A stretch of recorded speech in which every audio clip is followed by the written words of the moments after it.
Assalamualaikum warahmatullahi wabarakatuh. Kiai Nahdlatul Ulama atau NU tidak hanya alim dalam ilmu agama, mereka juga memiliki kesaktian yang luar biasa, sehingga tak jarang orang yang berhadapan gentar bila tak punya maksud baik. Berikut ini kami sudah merangkum 5 daftar Kiai NU di Tanah Jawa yang dikenal sakti mandraguna. Yang pertama ada Gus Maksum. Kiai Maksum Jauhari atau yang lebih dikenal sebagai Gus Maksum merupakan seorang kiai paling sakti di Tanah Jawa dengan kesaktian ilmu kanuragan yang tinggi. Oleh sebab itu Gus Maksum justru dikenal sebagai pendekar berkat keahlian dalam mengaji kitab kuning, sekaligus ahli dalam seni bela diri atau Pancasilat. Beliau merupakan pengasuh Pondok Pesantren Lirboyo, Kediri, Jawa Timur. Di masa mudanya Gus Maksum sangat suka mengembara ke berbagai daerah di Pulau Jawa. Tujuannya tak lain hanya untuk berguru ilmu silat. Karena itulah di masa dewasanya beliau tampil menjadi pendekar legendaris di kalangan NU. Penampilannya dengan rambut gondrong, jenggot dan kumis panjang bersarung setinggi lutut, memakai bakyak, berpakaian sederhana dan tidak memakan nasi semakin membuat kesaktiannya dikenal hebat. Konon saking saktinya sampai-sampai rambut beliau tidak mempan dipotong, mulutnya bisa menyemburkan api dan mampu melemparkan sapi seperti melemparkan sandal, tidak mempan disantet, tidak mempan senjata tajam, mahir menaklukkan jin dan lain sebagainya. Kiai sakti di Tanah Jawa selanjutnya adalah Kiai Abbas Buntet dari Cirebon. Kiai yang satu ini ikut mengobarkan semangat kepahlawanan dengan melakukan perlawanan terhadap penjajah Belanda, sehingga kesaktiannya itu diakui oleh penjajah Belanda. Kiai Abbas merupakan seorang putra ulama NU, sehingga bakat kiai dan kesaktiannya itu tentu menurun dari ayahnya. Kiai Abbas adalah putra sulung dari Kiai Abdul Jamil yang dilahirkan pada hari Jumat 24 Zulhijjah 1300 atau 25 Oktober 1800 Masehi di desa Pekalangan, Cirebon. Kakeknya pun seorang pendiri dari pesantren Buntet di Cirebon. Semasa mudanya Kiai Abbas banyak mengasah keilmuan agamanya ke berbagai daerah di Tanah Jawa. Ilmu kanuragan dan ilmu bela diri selalu menjadi ilmu pokok di kalangan pesantren Buntet. Ajaran Kiai yang paling sakti di Tanah Jawa Kiai Abbas. Sebab dengan mengajarkan ilmu kanuragan maka pesantren Buntet dijadikan sebagai markas pergerakan kaum Republik melawan penjajahan. Mulai saat itu pesantren Buntet menjadi basis perjuangan umat Islam melawan penjajah yang tergabung dalam barisan Hizbullah. Kiai paling sakti di Tanah Jawa yang ketiga ialah Kiai Amin. Kiai Amin adalah Kiai NU yang memiliki karomah luar biasa yang langsung dari Allah Subhanahu wa Ta'ala.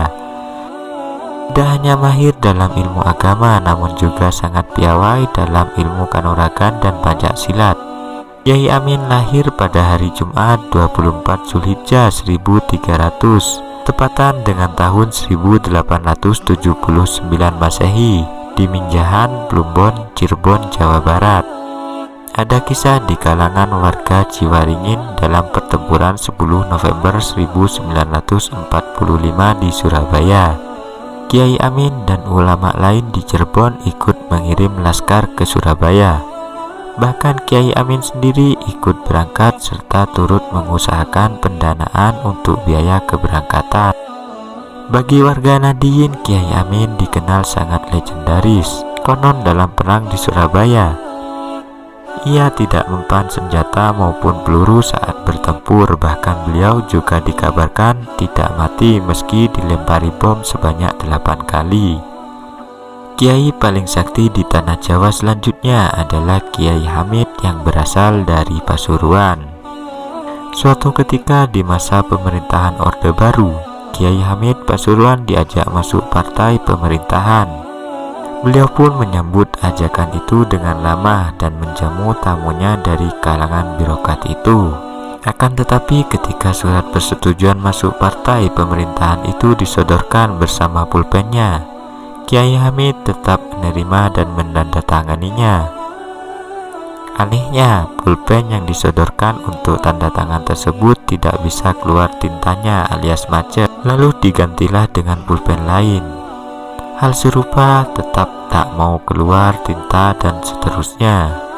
Hal ini menandakan bahwa Kiai Hamid sebenarnya tak setuju masuk dalam partai politik, karena beliau adalah seorang kiai panutan, seorang kiai yang sangat disegani, kiai paling sakti di tanah Jawa yang terakhir, juga masih termasuk Kiai Nahdlatul Ulama, Kiai Haji Abdurrahman Wahid atau yang lebih dikenal dengan Gus Dur.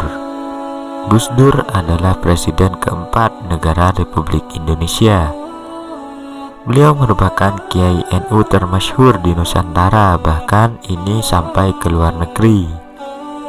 Sebagai salah satu kiai paling sakti di tanah Jawa, Gus Dur disebut-sebut memiliki karomah, yang salah satunya diceritakan Khairul, sopir pribadi Gus Dur. Suatu ketika ia sedang berada di Majenang, Cilacap saat mengantar Gus Dur dan beberapa orang anggota rombongan dalam 2 mobil. Saat itu sudah masuk jam 12 siang dan Gus Dur mengajak pulang karena di rumah ada tamu yang harus ditemuinya pada jam 13.00. Ia pun segera putar arah dan mobil rombongan di belakang mengikutinya di belakang. Akhirnya ia ngebut, tetapi tak yakin bisa segera sampai di Cianjur tempat tinggal Gus Dur waktu itu. Ia berpikiran paling-paling bisa sampai di Jakarta pukul 15.00 atau jam 16.00, mengingat jaraknya yang sangat jauh dan rute yang harus dilalui masih sangat jauh karena harus melewati kawasan puncak yang jalannya kecil, berliku-liku dan naik turun.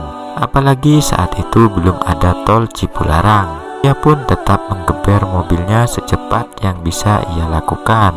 Mobil rombongan yang satunya di belakang tidak kelihatan, tampaknya sudah jauh ketinggalan. Singkat cerita, sampailah mobil itu di rumah Gus Dur dan ia merasa lega selamat sampai di rumah Gus Dur. Ia menengok jam tangannya, angka yang masih diingatnya sampai sekarang jam 13.12 Indonesia bagian Barat. Jarak Jakarta Cilacap hanya ditempuh dalam waktu 1 jam lebih sedikit. Akhirnya Gus Dur tidak terlambat menerima tamunya yang juga baru saja sampai di rumah itu. Rombongan mobil di belakang yang baru sampai di Cianjur pada pukul 16.30, berbeda 4 jam lebih dari perjalanan seperti biasanya.